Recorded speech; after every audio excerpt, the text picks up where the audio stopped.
Yo, it's the exam coach checking in with you. Episode 217, Smartphone Mind Control, 3 important ways to think about your smartphone. I'm talking about this topic again because it just keeps on coming up. It is a crucial topic, the smartphone, getting in control of it, both now for your exams and in the future, because it's going to dictate a lot in your life. It's going to dictate how, when you're at work in the big bad world, how effectively you're able to harness the information on it and the opportunity within it in order to get your work done, in order to just get your life together, because we run our lives off these things. There are so many things we do on it: finances, socializing, healthcare, even information gathering, education, all that stuff off the smartphone. If you can learn how to use it in a really effective, streamlined, efficient way, you're going to be in cracking areas. So, I'm going to lay out just 3 important mindsets to have about your phone, and it might help you to actually begin building the foundation of a system, philosophy, way of using your smartphone. Because you don't even know how your friends use your smartphone. I don't know. Nobody really knows. There's been some studies done on, okay, this app is used a lot, this app isn't used so much, this is what people tend to do on different social networks, X, Y, and Z. But in terms of actually how each individual person in your friend group uses their phone, you don't really have a clear picture. Yeah, you see what they share, but that's only maybe 2% of their phone activity each week. What are they looking at? What apps are they pressing? How many times are they opening their phone? What are they doing on it? All these different questions. So I'm going to give you these 3 mindsets that you can use to hopefully make you a little bit more efficient in your phone use. And what I mean by that is, I define efficiency here as getting the phone to do what you actually want it to do in line with your priority, whatever that is at the time, so that you don't go away from your phone or look up at the clock. Or it's not, you don't even have to look up on the clock, do you? Because you got a clock on your phone. But you perhaps hit the phone home screen and you see that 3 hours have passed and you've just been watching vid after vid after vid, and you don't even know what this vid's about that you're actually looking at right now, because you've just gone so far down a rabbit hole on the internet. But ultimately, even though it felt kind of good in the moment, you thought it was important, you are irritated with yourself because you keep on losing all this time in the day, and the days are just rolling by and you're not making any progress. And that, I've been in that situation. I think everybody has at one point. And we continually are put in that predicament because these things are the smartphones have ways of, keeping us in these attention loops. And it's quite sophisticated in how it's been built out. And I'll go into that in a bit. But let's first of all just look at 2 reasons why I think the smartphone is such a difficult device to get in control of. Number 1.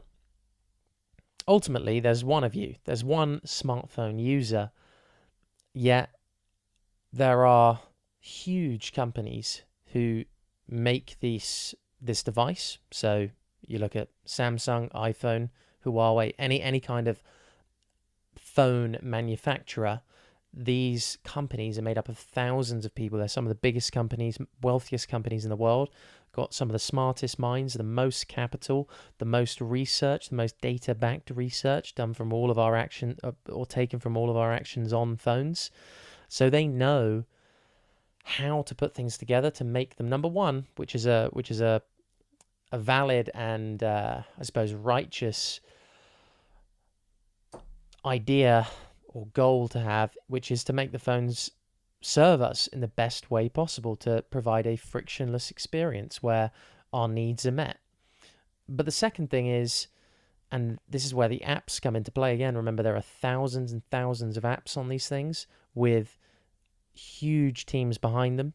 All right, they're not as big as perhaps the phone manufacturers, but you look at companies like Facebook or Instagram, they've got massive employee numbers, and you look at even the smaller apps, they've got very smart technical people looking at data, putting together these apps to create a great service for people, just like the smartphone manufacturers.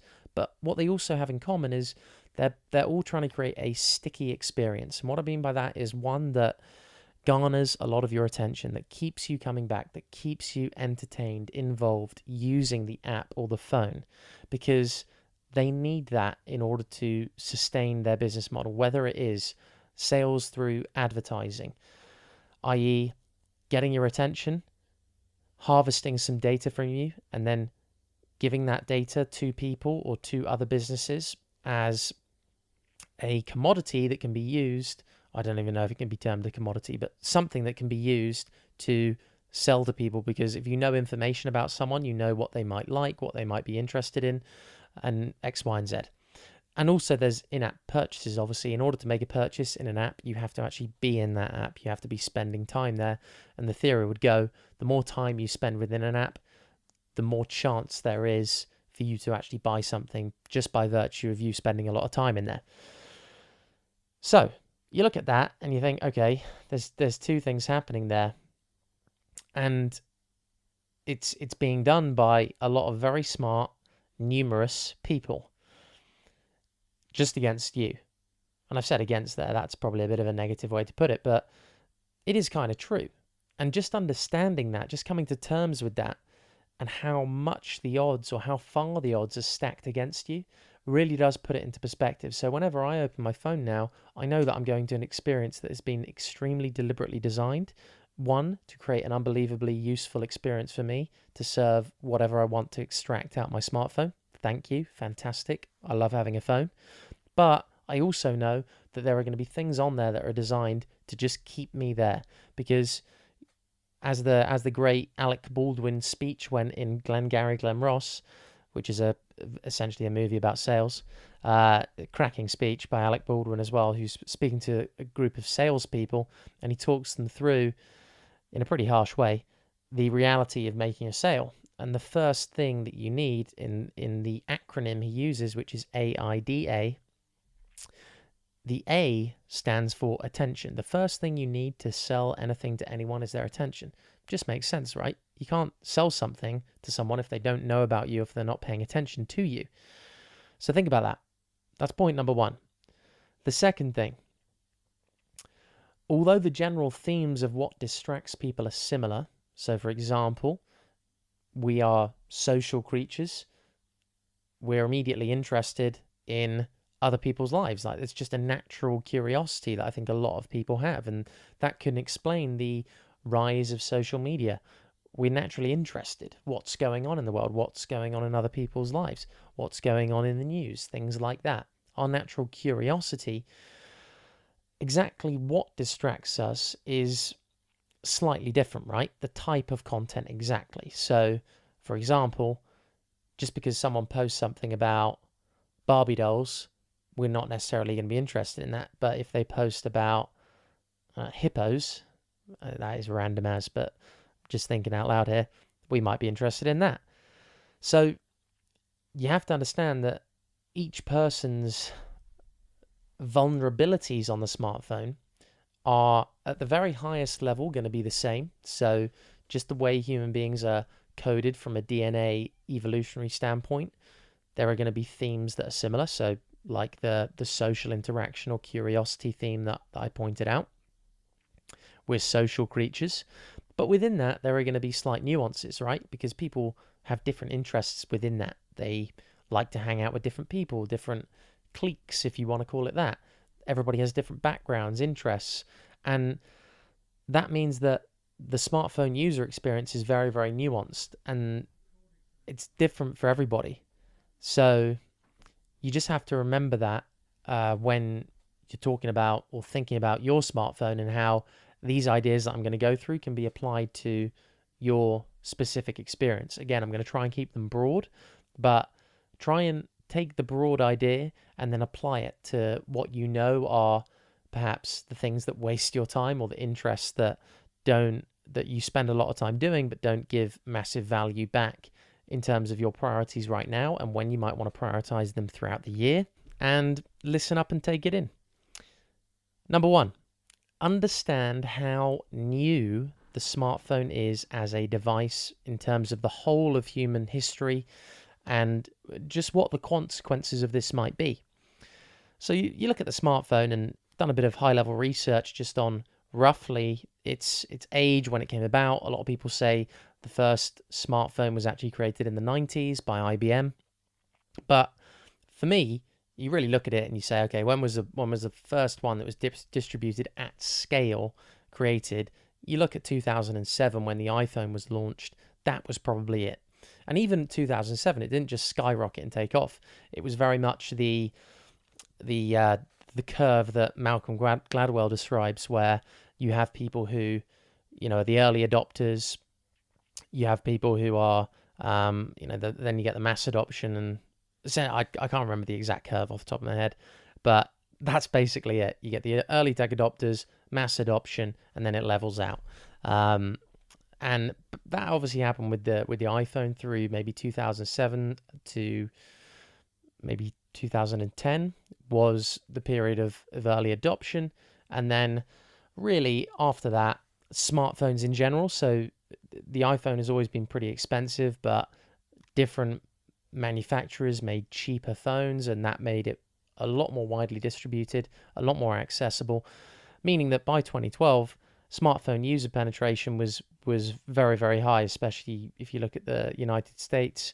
I think it was up at something like 90%, and it's hovered around that point since. So pretty much everyone's got a phone. You can take it that way, and even in the developing world as well, that tends to be the case. And you look at the impact that it's had on society, so how it's changed the way we interact and the way we do things day to day. It's been massive. That change has been huge. But you look at how long it's actually been around, it's pretty much a decade. If you take 2009 as the time it only just began to get wide mass adoption, it's 10 years. That's stunning. Phenomenal amount of change in terms of how society operates and our social behaviors in a very, very, very short space of time. So here you have a very slow changing species, humans, evolving over hundreds of thousands of years. Again, an exact figure on that, I'm not exactly sure, but it's redundant really. You know that we have evolved over a very, very long period of time, and we're slow changing. Evolution happens over many, many generations, and we are using a device that is extremely fast changing. The hardware and software on a smartphone can be changed extremely quickly by these huge teams of people. So essentially what can happen here is the smartphone can be changed to adapt to the hard wiring of how human beings are put together very quickly, meaning that it can perhaps test, exploit, manipulate parts of us that we're not even aware of or we just cannot change, but it can capitalize on that through large data testing, feedback from our usage habits. All these apps are tracking our behaviors, how we use them, what we're doing on our phones, and it can really inform how design, how user interfaces, how each app is set up. And it's a positive and a negative thing, right? This is what you got to understand about this whole podcast that I'm doing. I'm a huge fan of the smartphone. It's just understanding that the positives is to make our user experience better, but then perhaps the negatives in terms of how you spend your time, the apps are going to become a lot more sticky, a lot more attention grabby. They're going to be better able to keep you there without, they basically just have a stronger pull, and it's going to be very difficult to resist spending a lot of time in these apps, because they're going to have the data that informs the design or the little new feature they introduce, and that's going to make it extremely effective, and then going to pretty much know it's going to work.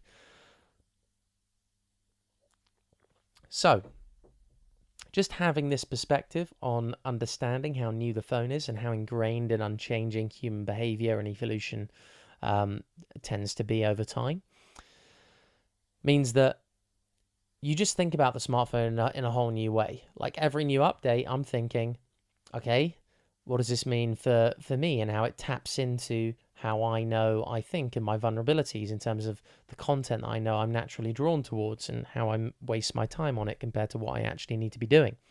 Thinking about things in that way makes it just a little bit easier to see things objectively on your smartphone rather than just be sucked into this vortex and not really understand what's happening and why. So that's number one. Understand how new this device is in terms of human history and what the consequences might be. We don't even know what those consequences might be. It might be that, similar to perhaps smoking, where we found out that it actually, when smoking first came out, nobody thought that it had any health implications. I think the smartphone, people have maybe thought, yeah, there are a few here and there. I mean, there's been some top line studies done on the impact it has on our emotional health and things like that. But in terms of conclusive things, I do think stuff's going to come out soon. But we're still figuring that out. For example, does it have an impact on our eyesight? Does it have any? Are we going to find that when I'm 80, I started using smartphones, I suppose, when I was about 13, 14. Am I going to lose my eyesight earlier, or am I going to have problems? I don't know. Am I going to get neck cramps and things like that because I've been looking down at my phone too much? All these things we don't know, and that's what you just got to consider. It's so new. Don't come to any assumptions about this device when we know so little about it. Okay.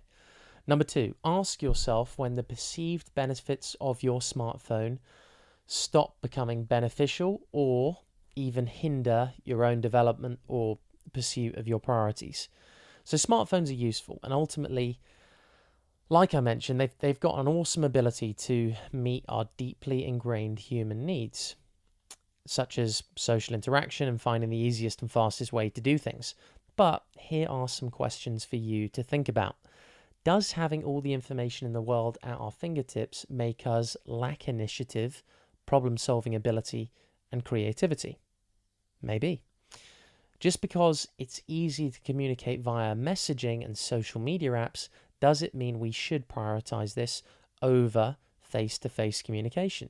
For example, does the fact that we evolved over the many thousands of years and all we've had is face-to-face communication, does this change in communication through our smartphone, a lot of it being done through text, being done through voice, being done through different mediums where you can't see the full expression of human communication, which is all the little nuances in facial expression, in tonality, in body language. I think there's that classic stat that's given about body language actually being far more important than what you're actually saying, and then tonality of voice being very important as well.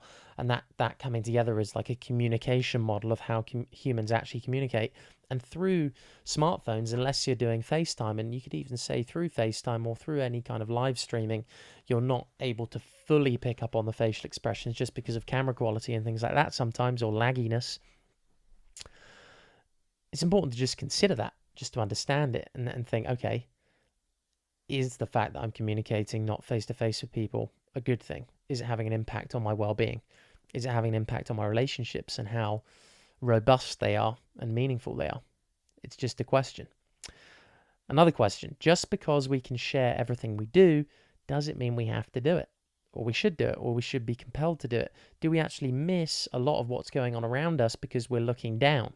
Or we're not actually even in the moment. We're not even on our phones, but we're thinking about our phones. We're thinking about, wow, what would this picture look like on Instagram? How many likes would I get? Who would comment? Would that that person that I fell out with last week comment on this photo? Or would that person who I'm trying to build a relationship with see this photo and react to it, like it, whatever, do something positive, and that would make me feel good? But then you're not really in the moment enjoying the experience. And does that create some kind of social anxiety that overspills into the rest of your relationships? I think the evidence on this is beginning to stack up. But at the moment, I think it's just a question that you need to ask yourself and understand that this is important. So you need to be aware of when you're having these thoughts and then figure out, okay, what can I do off the back of this? Can I, take up some kind of maybe it's a meditation practice. Maybe it's a little routine that you do where you just take a few deep breaths and you forget about your phone. You say that's not important. Or perhaps you say, actually, I want to take a picture. You put it on Instagram, you post, you forget about it. Whatever it is, you just come up with solutions to these thoughts and these new questions that are brought up by the smartphone playing such an integral part in our lives. Also, another question, is it best for us to be able to connect and look into the lives of the amount of people that we can? So we all know we want to connect with people close to us, but is it actually good that we can connect with absolutely anyone and basically get a window into their life, which is a pretty small window, to be honest, because you lack so much context about their background, who they are, and you may think you're getting a lot, but the way I like to think about it as well is you look at the amount of content people actually post on social media. If you take, I don't know, you could take a really heavy posting Instagrammer. Even if you added up all those photos, all those videos, it would still be, because if you count a photo as like 0.1 of a second of their life, which technically it is, and then video, you can take whatever length. If they're looping videos, they're obviously cheating. But you take those and it's still a microscopic portion of their whole life, of what their life is actually like, the ups, the downs, the feelings they have, the lifestyle they live, all this stuff. You got to take that into account. And again, I think research on this and is all going to come out soon. It's already started coming out, but in terms of hard evidence, I think there's still a few dots and loose ends that need to be connected for people to actually make any firm assertions here. Cool. So all of these questions just open up big debates, and that's all you need to be aware of is the debates. You just need to be aware of that there are benefits to smartphone usage, but if you perhaps use it too much or you overindulge, the benefits wear off or there are diminishing returns. I always like to think about this. I'm going to pop this graph up actually in front of me now, and I'm going to make a video maybe about this topic as well, so you can see some of the ideas here. But the thing that we used to speak about, especially when I was in the advertising industry, was the S-shaped response curve. So basically, when you're advertising, the initial spend that you do, so the initial payment for the advertising that you put out there, you're not actually expecting there to be many returns or whatever the KPI is. Perhaps it's sales. The KPI means key performance indicator. If you're trying to make sales, when you first begin advertising, you're not actually expecting there to be much incremental increase in sales because the budget's pretty low, and it might result in the marketing not being noticeable. You might not stand out from your competitors that well. And only after a certain amount of budget is spent, after that threshold is surpassed, the results will become more noticeable and you'll begin to start getting an increase, hopefully. If the advertising is good advertising, you'll improve the KPIs. But then after a while, the curve, having started off obviously on a very shallow increasing once the budget threshold has been surpassed, it will eventually smooth out into an S shape as the ad spend or any increased ad spend becomes less effective because the market has been, you've reached all the market, or everybody's seen the ad and had the opportunity to actually make a decision on whether they want to buy or not, that kind of thing. And if you pump more budget in there, it's actually, you're not going to see any more returns. It's just going to flatline. And if you actually go too far and just keep smashing people with ads, it could even annoy them and irritate them and interrupt their experience. Again, it depends on where you're advertising here, but it could interrupt their experience of whatever they're doing, and you could lose brand reputation, perhaps lose sales in the future, perhaps lose sales there and then. You could get someone returning just because they are so annoyed that you've peppered them with ads so much. It's unlikely, but you could. And that's the same principle here. The diminishing returns of using an app or a service on a smartphone, the moment it starts to get overwhelming and have negative impacts on you because you're using it too much, the benefits cease to happen, and in fact it can have negative consequences on you as a person. So understand this, understand and notice when the the actual benefit of your smartphone gets to a point where it's not really adding that much more benefit and you're just wasting time. Cool. Next point, understand how the smartphone fits into the way our society works. Our society, if we're talking about Western European culture, is a capitalist one, right? So it's one where it's a free market, people can create value, and for that value, they can then extract value from the market. So that can be in any form. It's usually currency, that's the final form that it takes, so money. But essentially, I believe it's quite a good system because it allows people to take opportunity and to come up with ideas that provide value to people in society. And the smartphone fits within this. So I always like to think about the currency on the smartphone as attention. Now that currency does eventually take a monetary format, and I'll explain how that happens. So if you look, we'll just look at social media sites for now. There are obviously apps and other things on smartphones, but let's just look at social media apps specifically.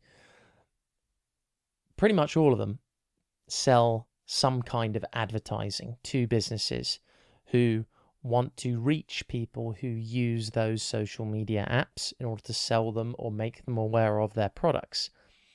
The currency on those social media platforms is your attention. That's the product that they're selling. They're selling your attention. The fact that you're on there, the fact that you're exchanging data that lets them know about your preferences. So, for example, what you click on when you're on Instagram, what you click on when you're on Facebook, what you've liked, what you've shared on Snapchat, what you've, for example, subscribed to on Snapchat, what publisher stories you follow.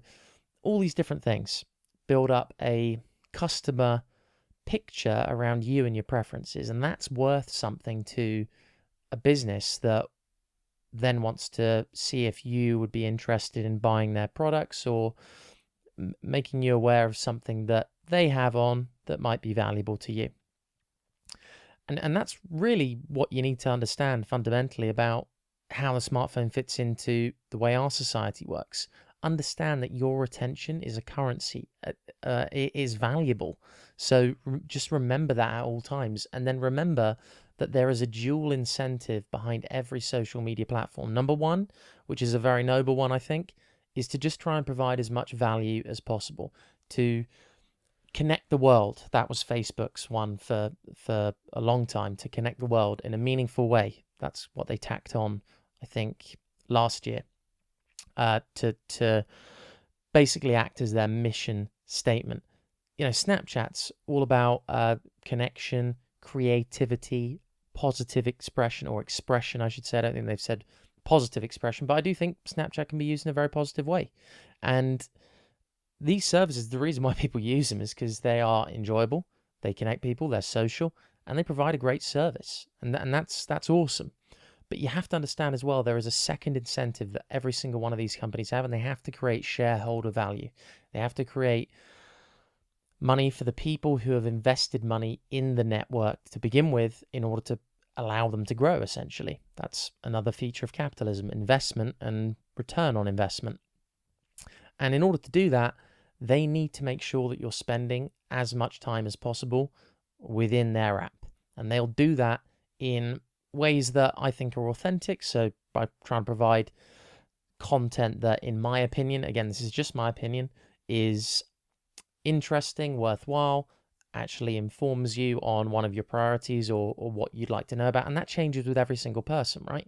But there is other content which I think more often than not doesn't provide much value, is extremely clickbaity. So what I mean by that is it is purposefully designed to grab your attention, to trigger some kind of psychological bias that you might have as a human being. So looking at something that perhaps shocks you or something that you don't know about that would interest you because of how human beings are made up and what we're naturally kind of drawn to. I'm going to do another podcast laying out some of these themes that are traditionally used to get people to click on things, but essentially they'll do that, and publishers have been doing this for ages. It's not, it's not just happened with social media networks. In fact, it's publishers and newspapers, especially. A classic example would be the tabloid newspaper. So any tabloid is very, very good at creating headlines that grab users' attention because they're usually exaggerated and basically just are designed to suck people in and just keep them there for a little while and get them at least reading their paper by looking at extremes of emotion and trying to trigger that in people. Just understand that. Just have that perspective that this is how things work.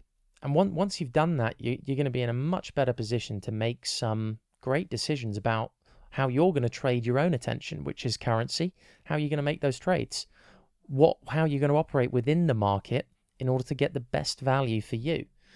And just thinking about that is the first step to actually doing it.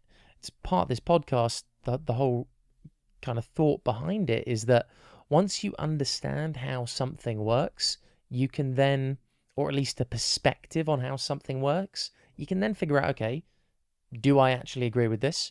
And then secondly, you can actually start doing stuff about it, making changes. And it's not going to be a quick fix. You can't just the next day use your smartphone in a totally different way. You'll just become more aware of things. You'll start saving time. You'll start making better decisions about what you're clicking on so it lines up with what you actually care about, what your priorities are, what you're trying to achieve in life. And it will begin to snowball, and you'll find that 6, 12 months later, 3 months later, whatever it might be, you're using a smartphone in a much more positive, productive way that is actually how you'd like to use it in a perfect world. And it's an unbelievable opportunity because, if you're into social mobility and opportunity, the smartphone, I don't think there's ever been a device like it where you can go somewhere, you can get any kind of information you want, you can extract knowledge, you can do valuable activities, and there's a choice. You can, some people aren't going to be doing that, some people are, and it's down to what your goals and objectives are in life. But it's a huge opportunity. You can connect with anyone, you can put any kind of message out there. Realize that it's a tool for social mobility, this thing as well. Think about it like that. What an opportunity, and use it. Remember always to have a goal or objective to track towards as well, because if you don't have a goal or objective that's clear, and you don't have to be neurotic about this, but just when you use your smartphone, try every time you use it. And I'm constantly trying to get myself to do this more. Is every time you use it, have a clear purpose. What are you going there to do? Just going there to waste time is when you get stuck in these little whirlpools and vortexes of feedback loops where you burn loads and loads of time on your smartphone. You spend time on things which really aren't going to do you any good in terms of trying to build your intelligence, if that's what you're trying to do, or make you into a more positive person, or the person you'd try or like to be in the future. And you're getting a really bad trade on your attention. The social media networks are getting a lot of your attention, and you're not really getting much in return that's valuable. And the other thing is people just don't realize it's a market, and what's at play here, what's being traded. And that means that they're just not in the market to actually extract any value. They're just basically selling themselves for free. And that's it. I can't put it any more simply than that. But the moment you can understand that, you're going to realize, okay, I've actually got value here. I need to start trading and trying to make a great deal for myself and my best interests. Think of it like you're operating your own little business of you and your brain and your time. Think of it like that. The social media networks will gladly provide you the value, and that it's out there. You just need to find it and be astute about what you're going to spend time on. Have a great filter. Have a good process for going through what you're going to spend your time on, and you'll find that things start to get good pretty quick. And again, I just want to stress that opportunity of, if you know how to use the smartphone in an effective way to really bring about things you'd like to see happen in your life, you're going to be in an awesome spot. And if you're listening to this and you're between the age of 13 and 18 and you're still developing at school, wow, how I'd love to be in your shoes and have that time again and really squeeze all the juice out the orange and get into a really good spot in terms of how I'm using it. Sweet. So I want to end this podcast just on a little analogy that I thought of as I was just scripting it out. It wasn't because this analogy is about Harry Potter, by the way, and it wasn't because I was watching any H-Bots. I finished the series long ago. It is a cracker, but it just popped into my head because there's in Harry Potter there's a real clear distinction between good and evil, right?